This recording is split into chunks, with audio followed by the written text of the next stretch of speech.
Anda masih bersama kami pemirsa di seputar iNews Sumsel untuk mengenalkan seni dan budaya daerah Kabupaten Ogan Komering Ulu Timur. Pemerintah setempat menggelar festival Sebiduk Sahaluan sebagai literasi mengenalkan keberagaman dan kerukunan antar budaya.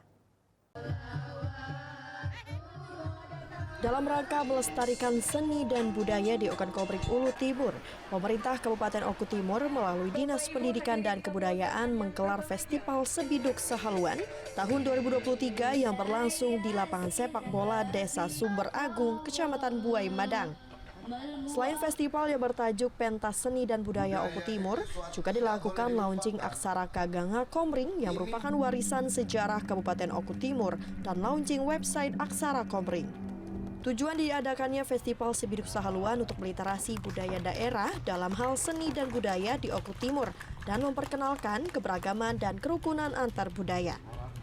Dalam kegiatan ini juga Bupati Oku Timur menyalurkan bantuan sebagai bentuk dukungan pemerintah Kabupaten Oku Timur dalam melestarikan seni dan budaya di Kabupaten Oku Timur. Beberapa bantuan alat kesenian seperti hadroh, kulintang, dan kuda lumping.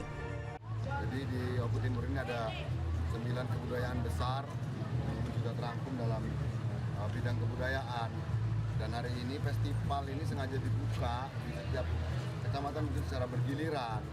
Itu untuk mengingatkan kita bahwasanya kita ini memiliki jati diri. Dari Oku Timur, Jatmiko Tokas, iNews melaporkan.